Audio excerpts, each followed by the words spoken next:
The first day of senior year should have been exciting, reuniting with friends, teachers, and my boyfriend after a long summer apart. Instead, I felt a twisted knot in my stomach as I made my way through the familiar halls of Crestview High. Something wasn't right. There was an extra police presence around campus, which was unusual. Students spoke in hushed whispers rather than boisterous laughter, and Maya's locker, right next to mine since freshman year, was cleaned out. Maya always arrived early to decorate it for the new school year. Where was she?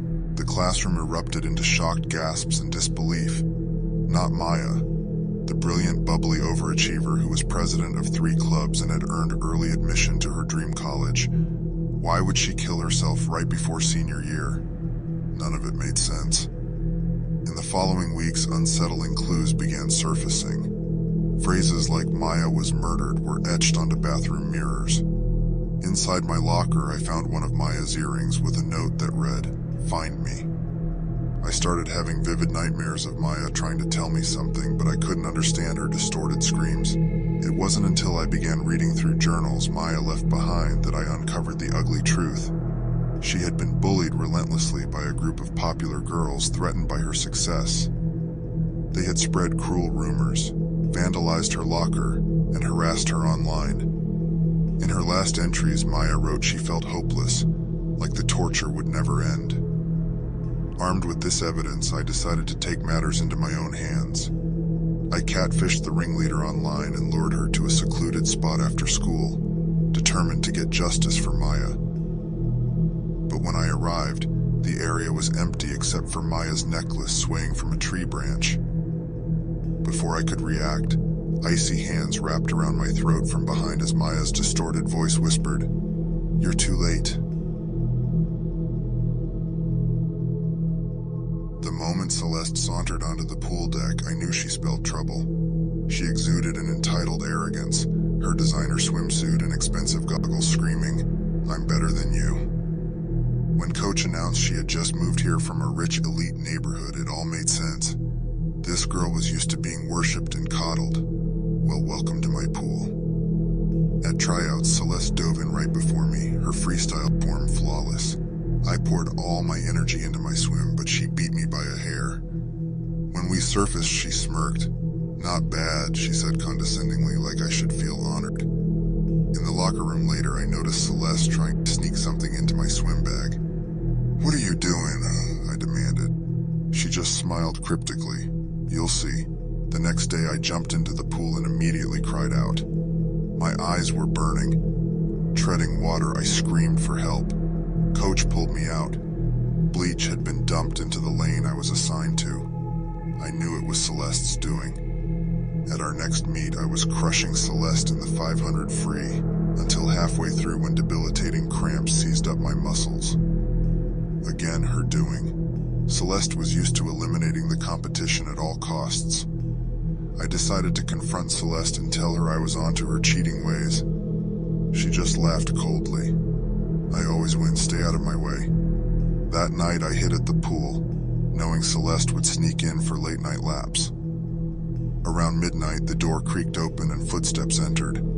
I jumped out in front of Celeste, causing her to stumble backward. Arms flailing, she toppled into the pool. I knelt at the edge, watching bubbles emerge from below. After nearly a minute, I realized she wasn't coming up and dove in, my heart racing.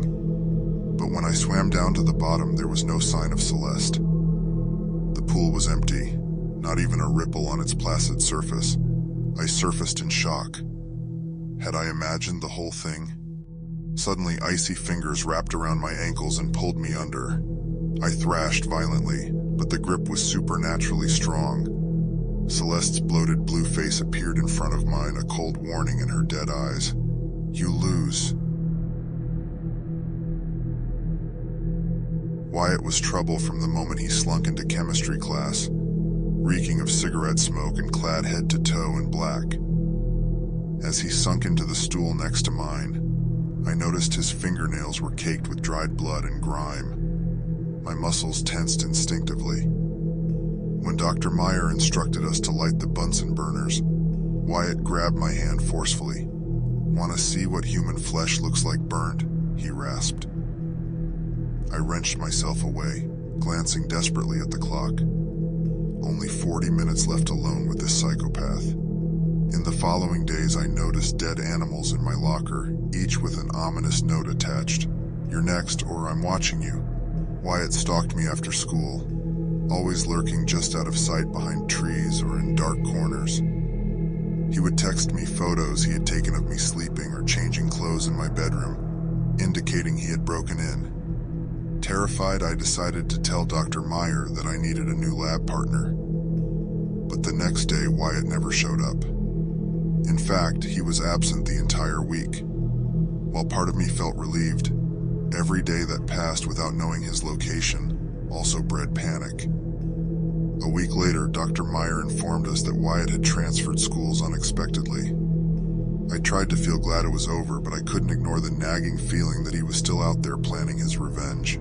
That weekend home alone, all the lights suddenly cut out. Blindly stumbling through the blackness, I made my way downstairs, only to find Wyatt sitting casually on my couch, twirling a bloody scalpel. "Miss me?" he grinned. I turned to run, but barreled straight into his chest. He had somehow gotten behind me. His hands closed around my throat, lifting me off the ground effortlessly as my air supply was cut off. "I warned you not to cross me," Wyatt seethed. My lungs burned for relief. Just as my vision started blurring, a gunshot rang out. Wyatt's grip loosened and he collapsed to the floor with a bullet hole in his back. My brother stood behind him, lowering my father's pistol. I had never been so happy to see him. When I moved to the small town of Eldridge, my parents assured me that transitioning to a new school for senior year would be seamless. Eldridge High was a relic, its bricks oozing history, and whispers of the past echoed in its hallways. On my first day, students greeted me with mixed reactions. Some were welcoming while others exchanged knowing glances. There was an unspoken rule I quickly learned: never step foot in classroom 214. No one explained why. It was just one of those local legends. The room was located at the end of a scarcely lit hallway, its door always shut, emitting a feeling of icy coldness as you walked by. The old brass nameplate read, "Miss Lillian Hartley." One afternoon, my curiosity got the better of me. I sneaked towards the forbidden door, my heart pounding. With a deep breath, I gently pushed it open. The room was a capsule of a bygone era. Wooden desks with inkwells, chalkboards displaying assignments from decades ago, and portraits of old students lining the walls. It looked untouched, as if frozen in time. A soft voice broke my reverie. "Ah, a new face." I spun around, finding a woman at the teacher's desk. She was elderly, with graying hair pulled into a tight bun, dressed in an old-fashioned blouse and skirt. "Miss Hartley?" I whispered, recalling the nameplate. She smiled. "Yes, dear. Interested in extra lessons, are we?" Not knowing how to escape the conversation, I nodded. She handed me an old textbook. "Start reading from page 53. As I began reading, an odd sensation overcame me. The room darkened. The faces in the portraits shifted from smiles to expressions of terror. I tried to speak, to scream, but no sound came out. Suddenly, cold, ghostly hands reached out from under the desks, pulling me down. When I came to, I was outside classroom 214, gasping for air. The door was shut and the icy coldness was gone. Racing home, I researched Miss Lillian Hartley. My screen flooded with old news articles. Lillian Hartley, a beloved teacher at Eldridge High, had vanished without a trace in 1953. She was last seen in classroom 214, teaching an extra lesson.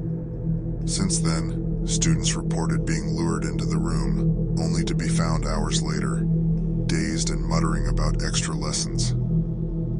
The next day, I approached our school's counselor about the room, about Miss Hartley. He looked at me gravely and whispered, "We don't speak of classroom 214. It's sealed for a reason." To this day, I can't shake off the sensation of those ghostly hands or the chilling image of the portraits. Every time I pass that door, which remains eerily closed, I'm reminded of my harrowing escape from the echoes of classroom 214.